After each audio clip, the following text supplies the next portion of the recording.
Pues vamos a hablar de Teresa Mañé Mirabén.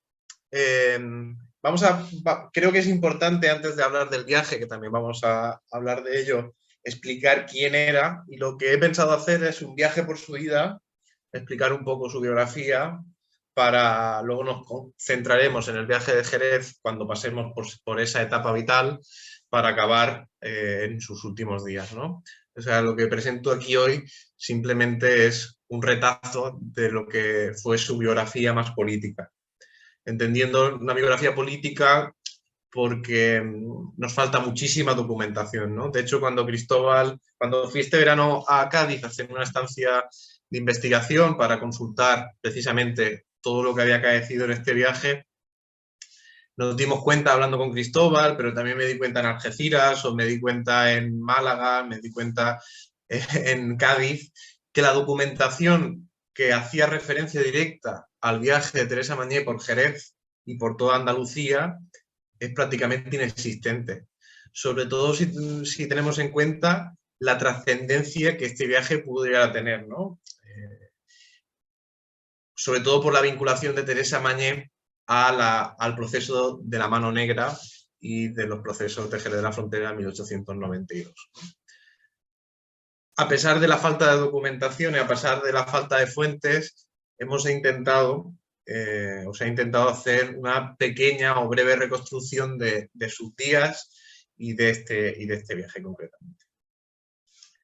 Siempre que hablo de Teresa Mañé, me gusta que la gente le ponga cara, ¿no? Porque si empiezo a explicar quién era esta señora que nació en 1865 y hasta la diapositiva 10 no ven la cara, pues se hace un tanto difícil, ¿no? Esta es Teresa Mañé cuando tenía 26 años. Esto es un recorte de una portada de un periódico madrileño llamado La Anarquía, que dedican en esta portada una biografía y un grabado a Teresa Mañé, ¿no? Cuando tan solo tenía 26 años. Ya esto nos hace pensar que cuando a alguien le hacen un grabado, cuando a alguien le hacen un retrato y lo publican en una portada de una publicación tan importante como era esta de finales del siglo XIX o de mediados del siglo XIX, es que esta persona era de cierta relevancia, ¿no? Luego tenemos una foto en 1905 de cuando tenía aproximadamente unos 40 años, que más o menos era cuando nació Federica Montseny, que ciertamente es un hito en la historia de España y es seguramente por el cual mucha gente llega a conocer a Teresa Mañé. Luego tenemos una foto de cuando tenía 64 años y además mayor, y la última foto que se ha localizado de ella ya con 70, poco antes de morir, poco antes también de que empezase la Guerra Civil Española. Pues esta es la primera presentación de este personaje. Yo considero que junto con Teresa Claramunt, una de las mujeres anarquistas más importantes de nuestro país, tanto a nivel nacional como a nivel internacional. Antes de la conferencia hablábamos con Manolo y con Jesús, ¿no? Y Margarita, de cómo el anarquismo realmente es un tema de estudio que todavía tiene mucho que indagar, ¿no? Se han hecho muchísimos trabajos a lo largo de estos años para intentar rescatar la historia del movimiento obrero y concretamente del anarquismo en España, pero considero que existen todavía muchísimos trabajos que hacer, ¿no? Uno de los primeros es este volumen de Anselmo Lorenzo, El proletariado militante. No pretendía ser una historia del movimiento obrero, pero para muchos sí lo acabó siendo. Anselmo Lorenzo, que para otros muchos es el abuelo del anarquismo, el que invitó a Giuseppe Fanelli a hacer una serie de conferencias por España para traer aquí la Internacional. De todos modos, esto sí que existe ya un gran consenso. El historiador del anarquismo, Max Nerdau, sería el primer historiador que por primera vez puso por escrito todo aquello que había pasado en España y también en Jerez de la Frontera, a lo largo de este libro que vemos aquí en francés, que todavía no se ha traducido al español, habla en diversas ocasiones de lo que llegó, de lo que aconteció con la Mano Negra, con los sucesos de Jerez de 1892 y con el proceso judicial que acabó liderando Teresa Mañé. Más del lado que es también llamado por muchos el historiador del anarquismo, seguramente porque una de las primeras obras que hizo él fue la biografía de Bakunin. Luego tenemos este libro muy interesante, también muy difícil de encontrar, de la historiadora René Lambert, que conocía a Marcel Lau de primera mano y que fue la primera mujer, de hecho, que escribió una pequeña biografía sobre Teresa Mañé. Luego encontramos otros muchos, ¿no? Pues la ideología política del anarquismo español de Álvarez Junco, un clásico, ¿no? Junto con el de Josep Termas, Anarquismo y Sindicalismo en España, que hablaremos de él muy brevemente, porque ambos hablan de manera directa y concreta del hecho que nos atiende hoy aquí, ¿no? Que es el viaje de Teresa Mañé a Jerez. También se ha escrito mucho sobre anarcofeminismo, o no tanto, desafortunadamente, porque el anarcofeminismo, ¿alguien levanta la mano? ¿Puede ser? No sé si ha sido voluntaria o involuntariamente. El anarcofeminismo es un tema que todavía queda mucho por trabajar. Se ha trabajado Gloria Espigago, profesora catedrática de la Universidad de Cádiz, ha sido una de las pocas que ha abordado este tema. Este libro, este pequeño libro, que es un resultado de barricadas de un artículo suyo, realmente es, creo que el trabajo que resume más bien lo que supuso el anarcofeminismo en España, desde 1869 a 1939. Y luego encontramos libros como Rojas, de Mary Nash, profesora emérita ahora ya de la Universidad de Barcelona, o libros como Mujeres Libres, que es el que más atención ha generado, ¿no? Pero poco existe.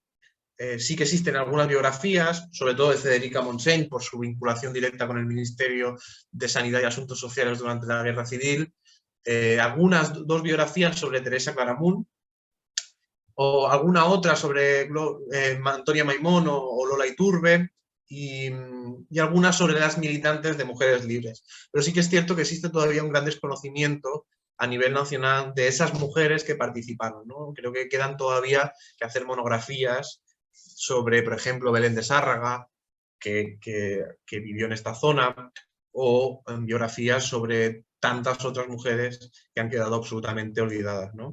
No queda tanto, por ejemplo, se ha trabajado mucho Emma Gullman, una anarquista de origen lituano, o la Louise Michel, una de las grandes referentes para Teresa Mañé, que por su participación directamente en la Comuna de París.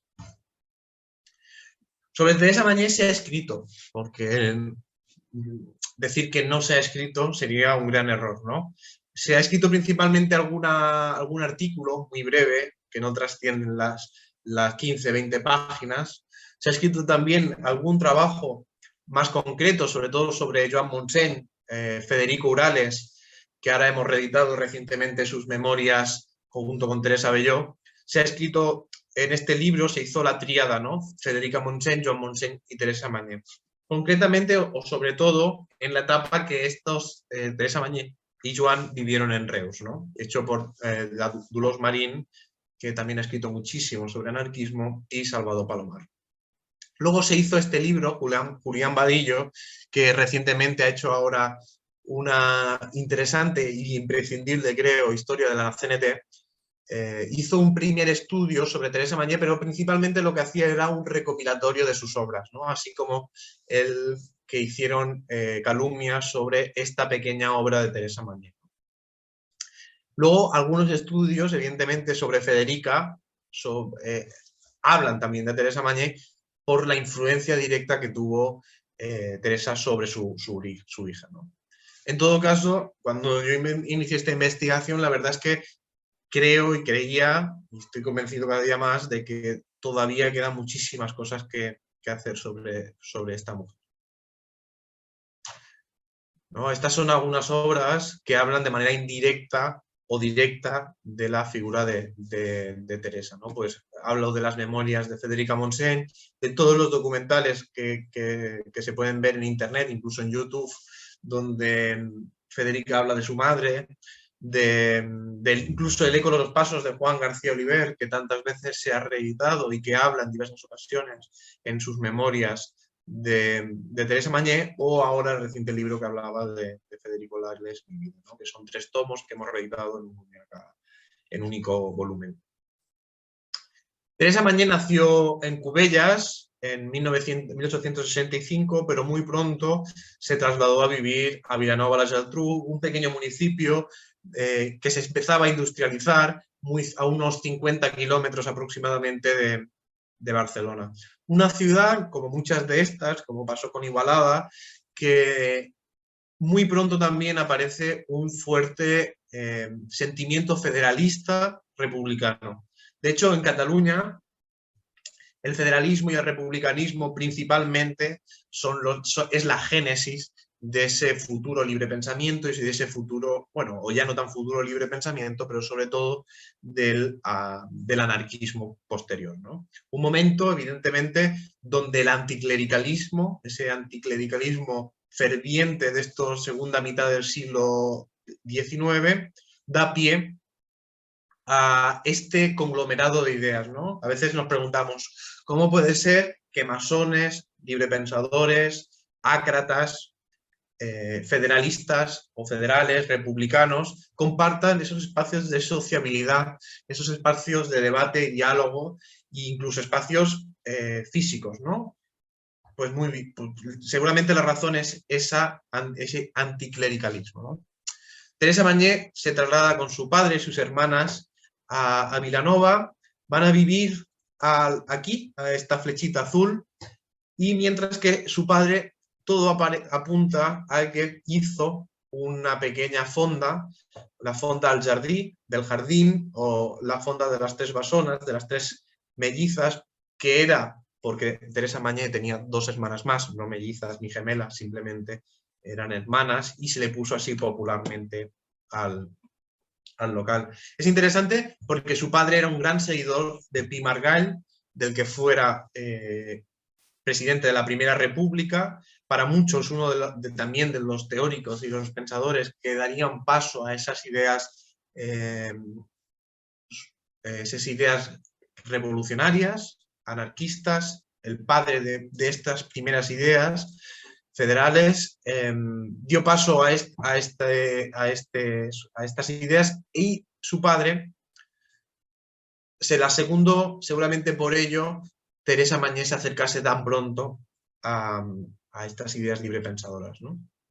También es cierto que Teresa Mañé tuvo unas excelentes calificaciones desde muy joven, aparece en diversas ocasiones nominada a obtener al premio al mejor texto, al premio escolar, a la mejor estudiante de aquel año, y eso evidentemente seguramente la llevó a acabar sus estudios primarios y a querer estudiar la carrera de magisterio, ¿no? Que es esta primera matrícula que hizo Teresa Mañé en la Universidad de Barcelona, cuando magisterio todavía no era una carrera universitaria, sino que era como una especie se estudiaban las escuelas normales y era como un ciclo superior, ¿no? También es muy interesante a nivel biográfico el hecho de que Teresa Mañé coincidiese en su etapa como maestra, como ayudante de maestra, tenía 16 años Teresa Mañé, con María Elena Maseras. María Elena Maseras, esta mujer de aquí, es una mujer también muy desconocida todavía, fue la primera mujer en matricularse en una carrera universitaria en España. Amadeo de Saboya le cede o le concede un real decreto que le permite estudiar medicina. Acaba, a pesar de todas las trabas y todas las zancadillas, la carrera de medicina en la Universidad de Barcelona, pero no le permiten finalmente ejercer como médica, así que decide estudiar finalmente magisterio, y su primer colegio es el colegio de Vilanova la Geltrú, donde casualmente estaba colaborando ya de muy joven Teresa Mañé. Yo no creo que estas coincidencias, que me parecen preciosas, siempre he considerado que no pasan de largo, ¿no? Si coincides por primera vez en tu colegio de joven con la primera mujer que accede a una carrera universitaria, que la acaba, pues esto seguro que te lleve te debe generar una cierta inquietud, ¿no? El caso es que Teresa Mañé se matricula durante 3 años en la universidad. El archivo de la Universidad de Barcelona es muy interesante porque conserva gran parte de todos los expedientes académicos de todos los estudiantes de la Universidad de Barcelona. Y observamos que Teresa Mañé se matriculó en 3 años a distancia, porque ella, como digo, trabajaba allí. Se matricula en escritura, en geometría, en aritmética, en religión y en labores. Labores que, de hecho, arrastrarán a las mujeres prácticamente hasta finales del siglo XIX, hasta que Ferrer y Guardia crea la escuela moderna.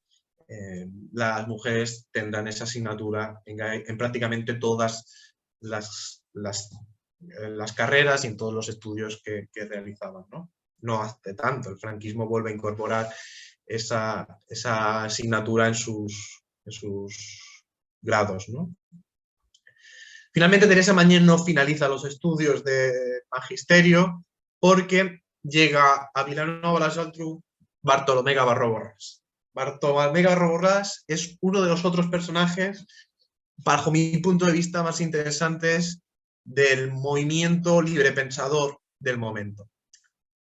Es un excolapio que se seculariza, que previamente había viajado por toda Latinoamérica haciendo misiones por Tucumán, Argentina, por otros muchos sitios. Llega a Cataluña, se seculariza, genera un juicio espectacular con el Vaticano y ella empieza, sobre todo, lo más interesante es que empieza a patrocinar una serie de escuelas laicas por todo el territorio. Llega a Vilanova la Geltrú e intenta fundar 2 escuelas, una para niños y una para niñas.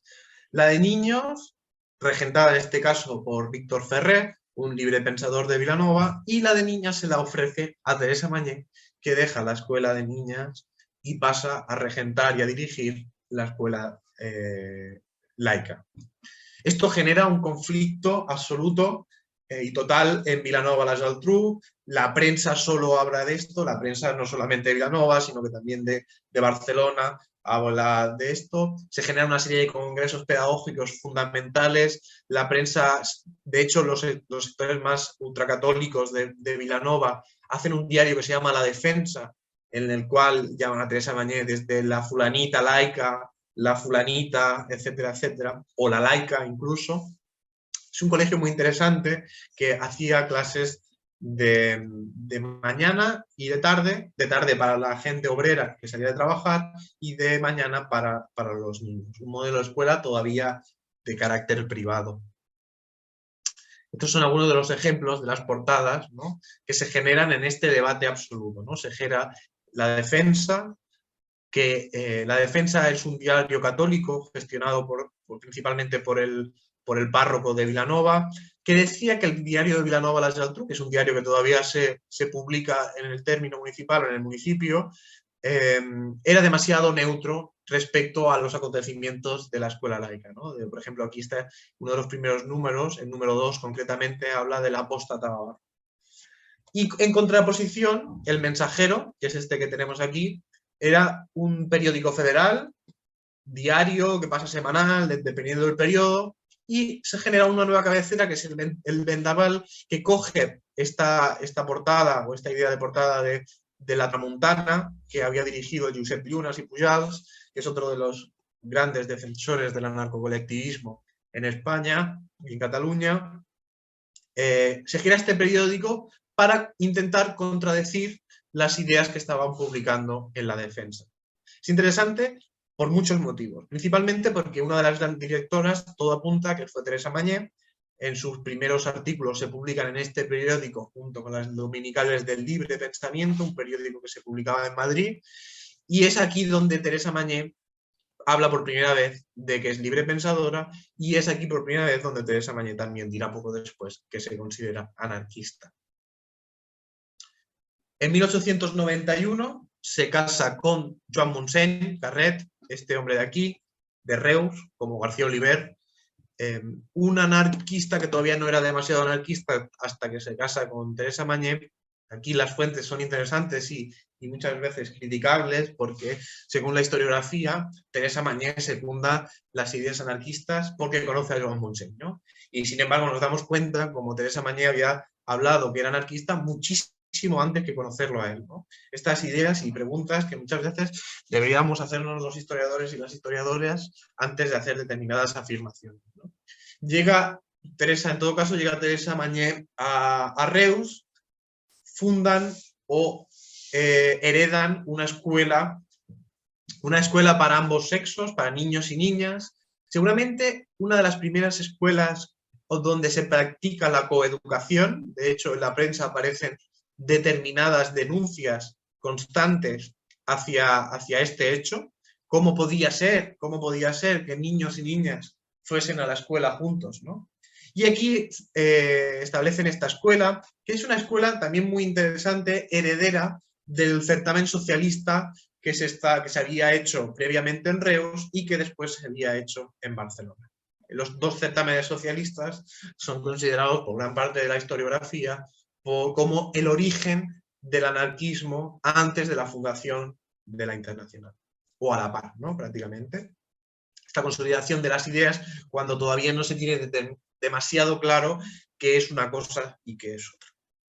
En Reus también se genera un conflicto absoluto porque Teresa Mañé y Joan Montseny ceden, por ejemplo, libros a la cárcel de Reus para que los presos lean, ¿no? Y se generan conflictos absolutos, por ejemplo, entre la autonomía y el diario de Reus, que era un diario más conservador.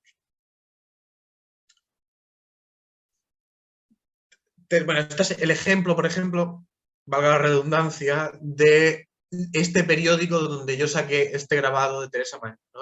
Es un periódico que, si os fijáis, todo esto de aquí es la biografía de Teresa Mañé, una biografía que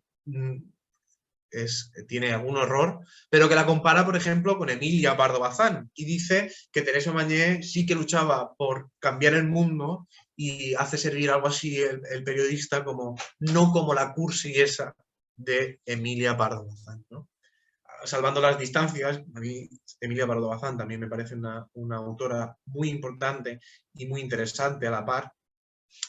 Nos damos cuenta con publicaciones como estas, publicadas en 1891, cómo Teresa Mañé es una figura fundamental. No se había dedicado previamente prácticamente ninguna o ninguna portada a una mujer, y menos a una mujer anarquista, ¿no?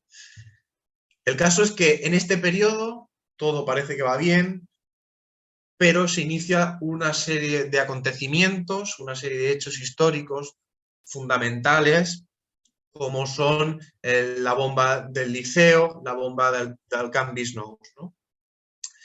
Se inicia en 1896, a consecuencia de esta bomba, el día del Corpus, había una procesión en Barcelona, se lanza una bomba y como consecuencia se inicia lo que se llama el procés de Montjuïc, el proceso de Montjuïc, que es seguramente uno de los motivos, y ahora explicaré por qué, por el que Teresa se implica tantísimo en los procesos de Jerez, ¿no? Y en los procesos de la Mano Negra. O sea, es fundamental lo que pasa con el proceso de Montjuïc. ¿Qué es el proceso de Montjuïc? Pues es un acontecimiento tras estos atentados terroristas por parte de algunos anarquistas. La policía, el Estado decide encarcelar a más de muchísimos anarquistas de toda Cataluña. Me baila un poco el dato, así que no lo voy a dar, pero encarcelan a muchísimos anarquistas, principalmente librepensadores y ágratas, todo aquel que había defendido en algún momento las ideas agrarias. Encarcelan a Joan Montseny, a Frederic Urales, porque previamente él había escrito a favor de Paulino Pallars, al cual después también matarían en Montjuïc. Él se había mostrado a favor suyo, había escrito diferentes artículos a su favor, lo encarcelan. Encarcelan a toda la plana mayor del libre pensamiento del anarquismo en Cataluña, y también, entre otras, encarcelan a Teresa Claramunt, que no a Teresa Mañé. A Teresa Mañé no la encarcelan por un único motivo, que es que nadie sabía por qué. No, o sea, las fuentes prácticamente no hablan del motivo, ¿no? De hecho, todo el mundo se sorprende muchísimo porque si había una mujer conocida junto con Teresa Claramunt, anarquista en Cataluña, era Teresa Mañé. No la encarcelan por un hecho, que es que Teresa Mañé era madre de una niña muy pequeña. Teresa Mañé ya había abortado un par de veces y tiene una hija muy pequeña que de hecho morirá poco después y por eso no la encarcelan. Finalmente, en 1897, a bordo de este barco de aquí, de la isla Luzón, y después de una serie de normativas y de hechos jurídicos, se decide extraditar, exiliar a todos estos anarquistas a Londres y París. Ellos mismos se tienen que pagar su billete y a bordo de este embarcan en Barcelona y dan la vuelta al Mediterráneo. Por el Atlántico se dirigen a estas dos grandes ciudades. Teresa Mañé queda todavía en Reus hasta que Miguel Angiolillo asesina a Cánovas del Castillo en el balneario Santa Águeda aquel verano, ¿no? Angiolillo asesinó, de hecho, a Cánovas del Castillo porque en Londres había conocido una asociación de Spanish Atrocities que reivindicaba precisamente que lo que se había cometido en el proceso de Montjuic tenía muchísimas irregularidades y que había atacado directamente contra la libertad individual de los anarquistas. Así que decide el joven Angiolillo, Miguel Angiolillo, un italiano, a viajar hasta España y asesinar a Cánovas del Castillo.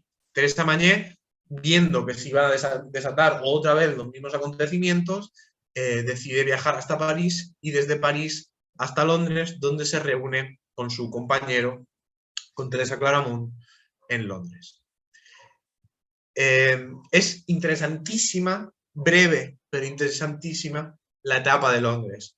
Por muchos motivos, porque a nivel discursivo abre un sinfín de posibilidades, sobre todo en lo que respecta al anarcofeminismo, a Teresa Mañé. Pero también, si cabe, y mucho más importante bajo mi punto de vista, porque en este breve exilio conoce a Carlos Malato, al Charles Malato, a Luis Michel, a Teresa Claramunt, con quien le unirá ya una amistad de por vida. De hecho, Federica Montseny dice en sus memorias y dedica artículos de manera constante en esta época a Teresa Claramunt diciendo que era como una de las grandes influencias en su vida, pero también conocerá en este exilio Teresa Mañé a Enrico Malatesta y a Piotr Kropotkin, a Pedro Kropotkin, al príncipe ruso, los grandes defensores sin duda de ese anarcocomunismo tan importante, sin duda también para Andalucía, pero también conoce a Ferrer y Guardia y conoce a tantísimos otros que la influenciarán de manera constante a lo largo de su vida. También conocerán a revistas como el Intransigent o la Revista Blanca, ¿no? La Revista Blanca, la Revue Blanc, que después da nombre a la Revista Blanca, y da nombre a la Revista Blanca en su etapa madrileña porque había sido la Revista Blanca la que había defendido los procesos de Montjuic, la que había defendido los crímenes que se habían cometido en Jerez de la Frontera. De hecho, Joan vuelve del exilio en 1897-98. Joan Montseny decide dirigirse hasta Madrid para buscar trabajo, encuentra trabajo en un periódico que publicaba y que dirigía Alejandro Lerroux, quien fuera después en la Segunda República presidente, entre otras cosas, de la Segunda República. Trabaja con él. Aquí Joan Montseny conoce, entre otros, a Azorín, conoce a Leopoldo Alas Clarín, ¿no? A esa generación literaria tan importante, ¿no? También conoce a Unamuno, por ejemplo, ¿no? Y se incorpora a trabajar en este periódico de Madrid, principalmente porque defendía o criticaba, o había sido uno de los principales periódicos que intentaban luchar y denunciar de manera constante y continua lo que se estaba cometiendo, lo que se había cometido en Montjuic. Sobre todo por un motivo, porque sobre Joan Montseny, a pesar de que había vuelto del exilio, todavía seguía rigiendo sobre él una pena de destierro. De todas maneras, se arriesga y bajo el seudónimo de Federico Urales empieza a publicar y a publicar y a publicar textos. Deja de parecerle tan simpático. También en este periodo viene Teresa Mañé desde Vilanova, vienen sus padres desde Vilanova y desde Reus a vivir con ellos a Madrid, Dejaron de publicar principalmente en él porque Leroux había apoyado en algún momento lo que estaba sucediendo en Cuba, que recordemos que en 1898 es cuando se independiza como colonia de la corona española, ¿no? Joan Montseny dice, no puede ser que se esté apoyando esto, y decide fundar su propia revista, ¿no? Con la ayuda de una infinidad de personajes, ¿no? Dice que colabora Alejandro Lerroux, y es verdad que lo que hicieron principalmente Teresa Mañé, que acabó siendo la directora de la publicación, y Joan Montseny, es buscar apoyos de firmas importantes, de literatos importantes, para conseguir que los censores permitiesen publicar esta publicación, ¿no? Hacer esta publicación. Veamos rápidamente los nombres de los personajes. Fermín Salvoechea, alcalde de Cádiz y tan importante en esta zona, ¿no? Que después acabará siendo uno de los grandes y más importantes colaboradores de la publicación, que acabó formando parte incluso del consejo de redacción. Anselmo Lorenzo, Ricardo Mella, otro de los grandes anarquistas, defensor del anarcocolectivismo, pero también defensor de ese anarquismo sin adjetivos que intentaba en cierta manera juntar ese anarcocolectivismo y ese anarcocomunismo. Están tantísimos, Jaume Brossa, está un importante poeta catalán, ¿no? Está, bueno, todos los que he dicho, ¿no?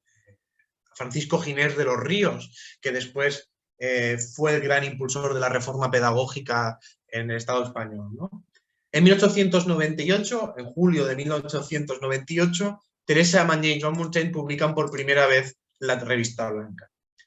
Publican la Revista Blanca, de hecho, hasta que en 1900, en enero de 1900, se deja en libertad a los últimos reos que estaban en Montjuic. Y entonces cambia la línea. Cambia la línea después de 2 años o de 1 año y medio de la Revista Blanca. Y entonces pasan a defender como principal foco de atención a otros procesos que ellos consideraban injustos. Entre otros, los caídos de Chicago, entre otros, los de Jerez de la Frontera. También para ello, para reivindicar y criticar estas cuestiones, fundarán y publicarán esta maravillosa publicación, que es un suplemento de la Revista Blanca, que se llama Tierra y Libertad. Sin duda, Tierra y Libertad es la publicación que más reivindicará la libertad y la liberación de estos presos de 1882 y de 1892 de Jerez de la Frontera. Y ahora sí, después de esta breve introducción, o no tan breve, vamos a hablar de este viaje, ¿no? Teresa Mañé, sin duda, es la gran defensora y creadora de Tierra y Libertad. Y como acabo de decir, Tierra y Libertad es la gran promotora de la crítica, de la denuncia contra los procesos de 1882 y 1892. Antes de empezar la conferencia también hablábamos de que es cierto que se han publicado varios libros, ahora hablaremos de ellos, y que también era cierto, y sobre todo yo creo que poco estudiado todavía, de la trascendencia política que llegaron a tener los anarquistas andaluces en España, ¿no? Seguramente, y bajo mi parecer, los anarquistas de Andalucía y los anarquistas de Cataluña fueron las comunidades con más fervientes seguidores y con más estructura a nivel nacional. Sobre todo porque los anarquistas andaluces, a diferencia de los catalanes principalmente, acabaron secundando las ideas anarcocomunistas, ¿no? Fue las dos dicotomías del Estado español durante mucho tiempo.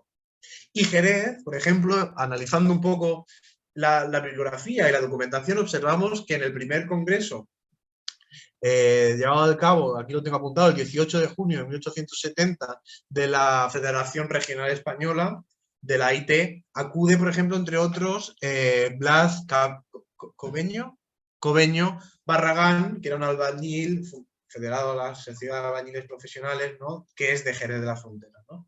Nos damos cuenta la asistencia en estos congresos ya de miembros de muchos pueblos, pero que parece irrelevante, pero que no, evidentemente no lo es. ya indica y denota que existe una cierta organización y una cierta predisposición para estas ideas. También sabemos que en 1882 los andaluces constituyen una sociedad llamada los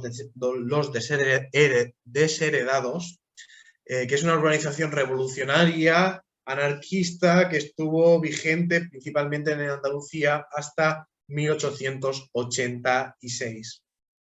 Después del Congreso de Sevilla, los efectivos andaluces de las federaciones no dejaron de incrementar.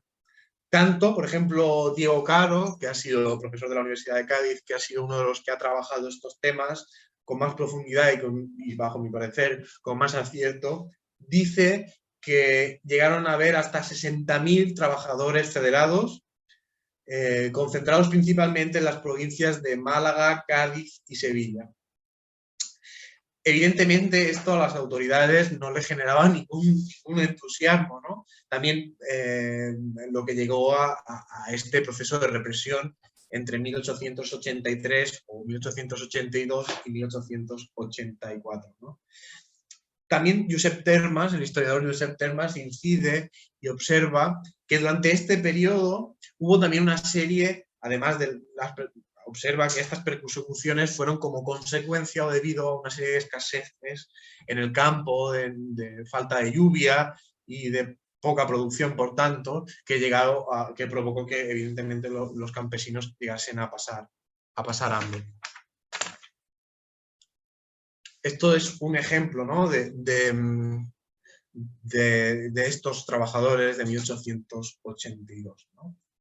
Sabemos que el veredicto del Tribunal Supremo ratificó el fallo de la Audiencia de Jerez, que sentenció a varias penas de prisión y muerte, a pesar de no aportar ningún dato, ¿no? Porque alegaban que en Jerez se había constituido una supuesta organización que se llamó la Mano Negra, ¿no? Esto lo ha trabajado bastante, además de Diego Caro, Clara Lira, ¿no? Aquí son algunos de los estudios que he querido aportar, que evidentemente todos conocéis, sobre la Mano Negra, ¿no? Estos son serie de acontecimientos que no pretendo ahondar en ellos, de 1882. 10 años después, también en Jerez de la Frontera, tienen lugar los sucesos para reivindicar principalmente la absolución de aquellos presos que todavía quedaban en la cárcel después de 10 años, ¿no? Dice la bibliografía, ¿no?, que el eco de los procesos, así como la precaria situación, continuó durante mucho tiempo, ¿no? 10 años después de lo acaecido con la supuesta Mano Negra, el día 8 de febrero de 1892, sobre las 11 de la noche, un grupo de 500 hombres armados irrumpieron en la ciudad de Jerez al grito de viva la revolución social y muerte a la burguesía. El problema de todo ello es que acabaron muriendo 2 personas y lo que acarreó, evidente, una nueva represión absoluta contra los campesinos, no todos ellos anarquistas, de la zona, ¿no? Incluso el padre de José Ortega y Gasset, el escritor José Ortega Munilla, escribía sobre ello, diciendo en la época que estaban cometiendo una serie de malentendidos y de procesos judiciales absolutamente turbios. Teresa Mañé llega, tras denunciar en diferentes ocasiones estos crímenes que se estaban cometiendo en la zona y estos procesos judiciales turbios, inicia una ruta por Andalucía en septiembre de 1900. Una ruta que a priori la debía haber hecho con Alejandro Lerroux, pero que en el último momento no sabemos si por las tensiones con Joan Montseny o bien porque se quiso desvincular con las tendencias anarquistas del viaje, dejó de asistir. Y esto acabó acarreando una serie de problemas organizativos, ¿no? ¿Por qué? Porque si solo iba una anarquista, mujer además, a hacer esta serie de conferencias, el acto y los actos iban a tomar un carácter principalmente anarquista. Veremos esto, por ejemplo, os he puesto aquí el programa inicial de los actos y finalmente lo que se llegó a hacer. Nada que ver. De hecho, si comparamos muchos de estos actos de la derecha, observamos que muchos de ellos se llegaron a hacer con absoluta clandestinidad y de una manera absolutamente subversiva. De este viaje, que era lo que decía al principio, no se conserva muchísima documentación. Existe un problema de las fuentes, por ejemplo, sabemos que en Algeciras se inundó, sabemos que en Cádiz se destruyó parte de la documentación y el papel se reutilizó. Sabemos que en Jerez pasó 3/4 de lo mismo, que en Málaga también se quemó el edificio de aduanas. Es decir, tenemos un problema documental muy importante para la reconstrucción del viaje de Teresa Mañé por Andalucía, ¿no? Gran parte, por tanto, de la reconstrucción se ha realizado principalmente a través de las fuentes hemerográficas, a través de la prensa, que si bien no están o no eran las fuentes que yo he consultado tan numerosa como yo me esperaba a priori, sí que es lo suficiente como para hacernos una idea y para contrastar las fuentes.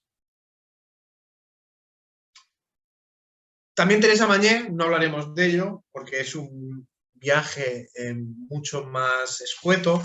Hizo un segundo viaje por la zona. No sabemos o no he sabido encontrar estos días preparando la conferencia si llegó a parar nuevamente en Jerez. Todo apunta que sí, porque llegó pasando por la zona y parece que de Jerez, aunque no se llevó una buena imagen de los políticos, sí que se llevó personas de su agrado.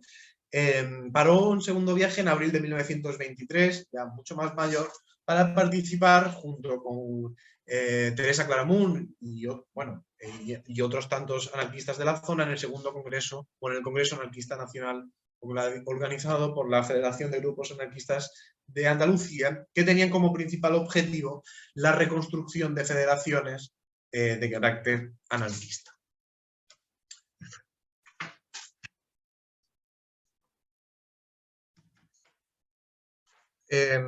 Voy a pasar a la diapositiva, un segundo.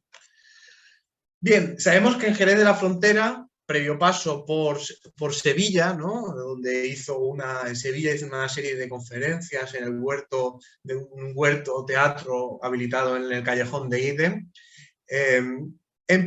Llegó a Jerez de la Frontera en un acto que se debía organizar a priori en la Plaza de Toros de la localidad.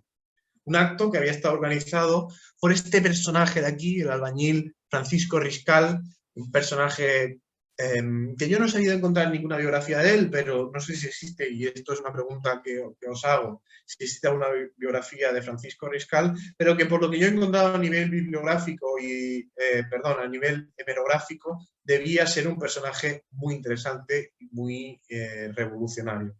El caso es que Teresa Mañé tenía concertada el acto en la plaza de toros de la localidad de Jerez, pero finalmente cuando el alcalde supo que Lerroux no iba a acudir finalmente al acto, intentó concertar aquel mismo día que se organizase una corrida de toros para evitar de esta manera que Teresa Mañé celebrase la conferencia. ¿Qué pasó? Se pasó a un segundo escenario, ¿no? Intentaron organizar la conferencia en el Teatro Eslava. Pero finalmente, por la presión política que, según denota la documentación, se volvió, al principio los empresarios habían dicho que sí, pero finalmente se acabó cancelando el acto. Seguidamente, Francisco Riscal dijo y ofreció la sociedad de albañiles de la que él pertenecía para hacer la conferencia. Sabemos que a la conferencia, entre otras, asistieron Belén de Sárraga, que es es una mujer fundamental, absolutamente fundamental en la historia del movimiento andaluz. Sabemos que ha sido estudiada a nivel historiográfico pero creo que todavía quedan muchas cosas que hacer, ¿no? Por ejemplo, Menéndez Sarraga acaba haciendo un viaje maravilloso por toda América Latina y su influencia es absoluta en la construcción de las ideas anarcofeministas en aquel territorio. Sabemos que asistió a su conferencia en esta sociedad de albañiles, pero no estuvo exenta de problemas. A la policía acabó asistiendo al acto, intentó, incluso le acabó solicitando las octavillas a Teresa Mañé, las octavillas de las cuales estaba organizando la conferencia, a partir de las que estaba organizando la conferencia.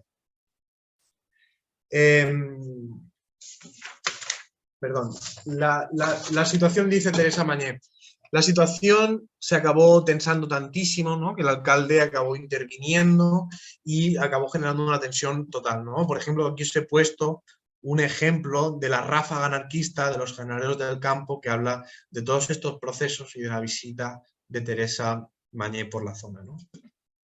Teresa Mañé acabó publicando en El Cantábrico, en un diario de la mañana de 1919 de septiembre, esta frase con la que se iba de Jerez de la Frontera, ¿no? Dice: ¿qué educación más en armonía con el principio de autoridad representan esos, a ver, aquí está, se me corta un segundo, esos procedimientos propios exclusivamente del culto alcalde de Jerez, ¿no?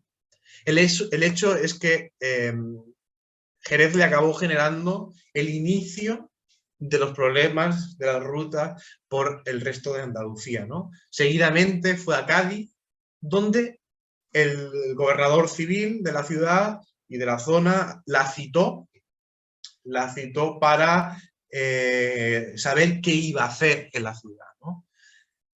Por ejemplo, la conferencia de Cádiz tenía que haber sido en la Junta, en el espacio del Centro Federal, pero la presión de las autoridades acabó por prohibir esta conferencia, ¿no?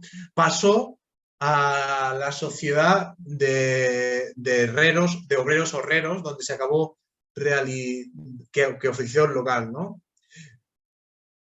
De hecho, las amenazas fueron tantas en Cádiz que rápidamente, a bordo de este barco de aquí, se dirigió hasta la zona de Gibraltar y Algeciras. Tampoco en Algeciras hemos encontrado muchísima documentación porque, como digo, el archivo se inundó y parece que el fondo bibliográfico también.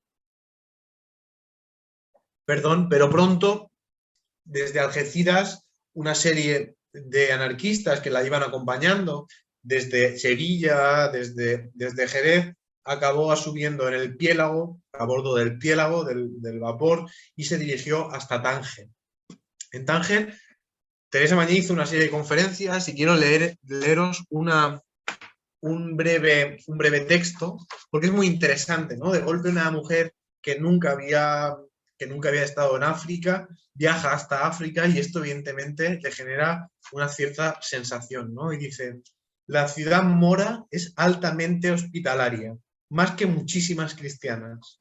Da gusto ver cómo, con aquellas costumbres refractarias a todo progreso, a toda innovación, hay hombres que profesan ideales de justicia, descollando notablemente del común de sus hermanos de raza. Y habla de un hecho que algunos historiadores han trabajado, ¿no?, como Carlos Taibo en su libro de Anarquismos de Ultramar, pero que todavía queda mucho por hacer, como había también personas negras que secundaban estas ideas emancipatorias. En Tánger hace una conferencia en el Liceo Romea, que no he sabido localizar tampoco documentación. Puede que esta documentación esté situada en Madrid, en Alcalá de Henares, o puede que esté en alguna de las embajadas que hay por Francia, ¿no?, debido seguramente al gran alto nivel de espías que contaba la ciudad, ¿no? Se dirige a Málaga y es en Málaga donde en un primer momento el gobernador no pone ninguna cláusula para que ella participe, pero esto es evidentemente a priori, ya que mientras Teresa Mañé estaba haciendo la conferencia en Málaga, el policía Antonio Corpas asalta la conferencia y exige a Teresa Mañé que le dé nuevamente todos los papeles por los cuales estaba haciendo la conferencia, que ahora mismo disponemos de ellos porque es un texto que se llama La cuestión social. Y quiero volver a leer, ya acabo, bueno, me queda un poquito todavía, pero ya estamos en más de la mitad de la conferencia, donde dice Teresa Mañé sobre Antonio Corpas, este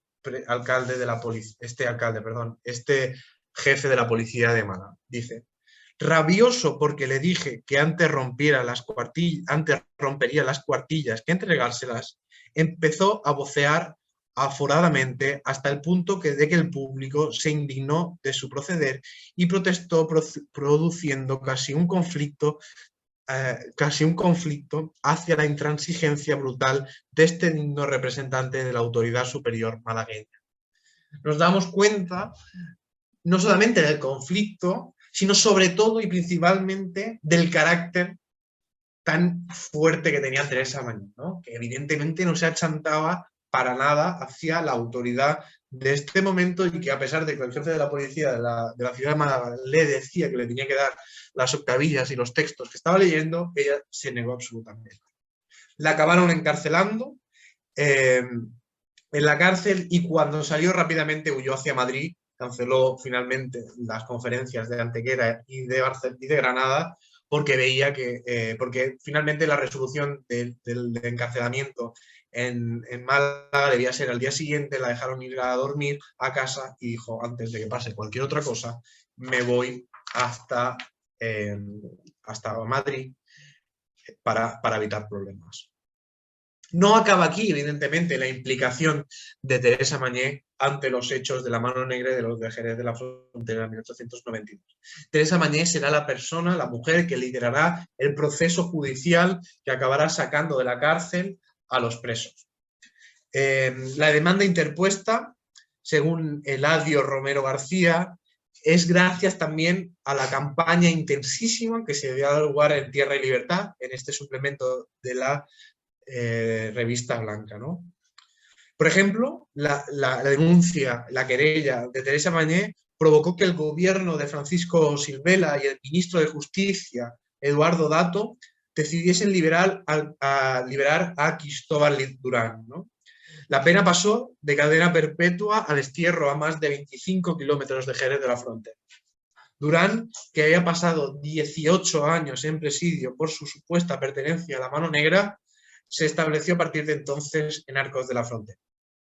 No acabó aquí las querellas. De hecho, en la Gaceta Histórica y en la Gaceta de Madrid aparecen de manera constante algunos de estos indultos, ¿no? Y de estos procesos judiciales. Aquí tenemos algunos de ellos, ¿no?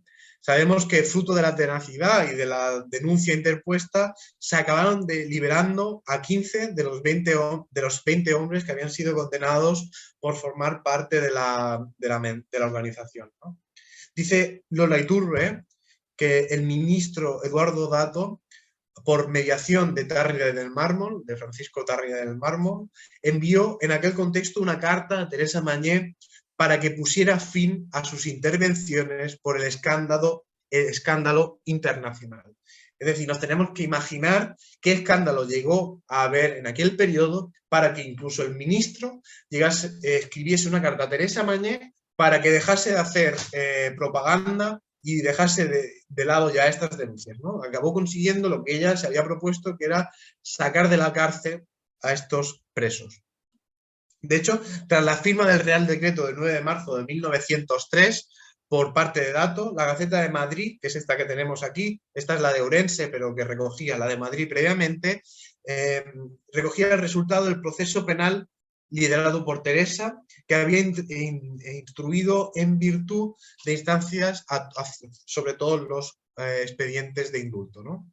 Y he trabajado, ahora no, porque no daría tiempo, todos los indultos de todos estos presos, que son gacetas y boletines oficiales independientes. Os he querido poner a modo de ejemplo la gran producción que Teresa Mañé tiene a lo largo de su vida, ¿no? Es una mujer que publica casi 700 artículos muchos de ellos en Tierra y Libertad, y muchos de ellos dedicados a este acontecimiento, a esta efeméride histórica. Aquí algunas de las publicaciones, no me voy a entretener más, sobre las publicaciones que publica Teresa Mañé, a todos sus artículos, ¿no? A estas publicaciones más de la primera etapa, de 1887 a 1898, y estos de 1898 a 1938. Algunos de los temas, de las publicaciones donde más publica. Vemos, por ejemplo, y esto es un hecho muy importante para el caso de Jerez, que cuando está abierta la publicación de Tierra y Libertad, el suplemento, que solo está abierto unos años, Teresa Mañé deja de publicar prácticamente en la revista Blanca y publica exclusivamente en Tierra y Libertad y principalmente artículos sobre este motivo. Vemos dónde publica, principalmente en España, pero también en Argentina, Estados Unidos, Uruguay y principalmente en Barcelona y Madrid. La etapa de Madrid acaba tiene dos etapas bastante diferenciadas, de 1898 a 1905, donde acaba de publicarse la revista Blanca y sobre todo donde el 12 de febrero de 1905 nace Federica Montseny. Teresa Mañé había tenido varias hijas que habían muerto, luego tendrá también a Blanca, que morirá de joven, y decide dedicarse exclusivamente a la educación de su hija. También entonces tiene contactos con Ferrer y Guardia. Esta es la agenda personal de Ferrer y Guardia, donde encontramos a Teresa Mañé. Se cancelan una serie de contratos que tenía con el pedagogo para la escuela moderna, porque Teresa Mañé también era traductora del francés, tenía que traducir una serie de publicaciones para la escuela moderna que se cancelan. La cancelación de esto, principalmente también por el asesinato de Ferrer y Guardia en 1909 como consecuencia de la Semana Trágica, provoca un problema económico en la familia, juntamente con el proceso judicial que mantienen con Arturo Soria, promotor de la urbanización y el proyecto urbanístico Ciudad Lineal.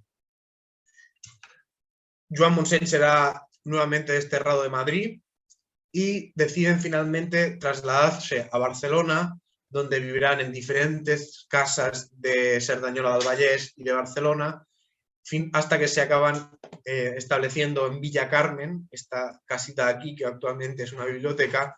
Esta es la visita que Federica Montseny hace a su casa en 1994, después en uno de los viajes, en 1994 muere, en 1970-80 y algo, cuando viaja al Congreso de Barcelona, va a visitar su casa, y en 1923, en un nuevo esfuerzo intelectual, funda nuevamente la revista Blanca, una nueva editorial que entra en discusión absoluta con, entre otras cosas, con la CNT.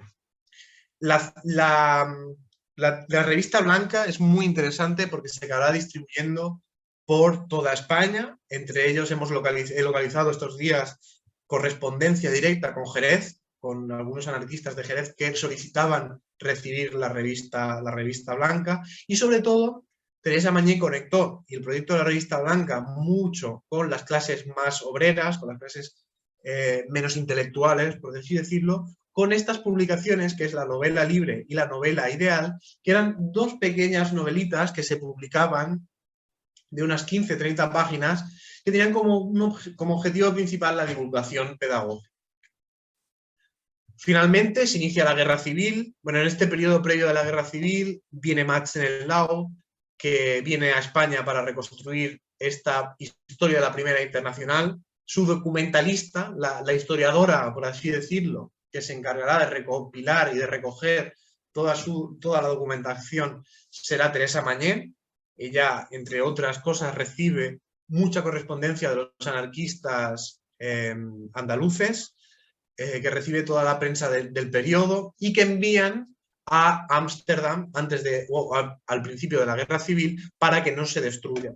Y esto es un dato muy interesante porque yo hace unos años tuve la oportunidad de viajar hasta la ciudad holandesa y te das cuenta, primero de todo, con lo bien que funciona el archivo del International Institute, y después toda la cantidad de publicaciones, muchas de ellas hoy día digitalizadas, que podemos encontrar, entre otras muchas publicaciones y prensa de vuestra zona. Finalmente, Teresa Mañé pasa la frontera por el paso de Le Perthus y muere de cáncer de colon en 1939, en noviembre de 1939, en Perpiñán. Es enterrada en una fosa común y bueno, aquí acaba un poco la historia de esta personaje, ¿no? Quería acabar con estas conclusiones. Creo que el viaje, sobre todo quiero decir que el viaje a Jerez de la Frontera ha sido muy complejo de reconstruir, principalmente porque no existen muchas fuentes al respecto, pero creo que sí que fue un viaje fundamental, tanto en su vida, porque ella lo recuerda en diferentes artículos, como para muchos de los anarquistas de la zona.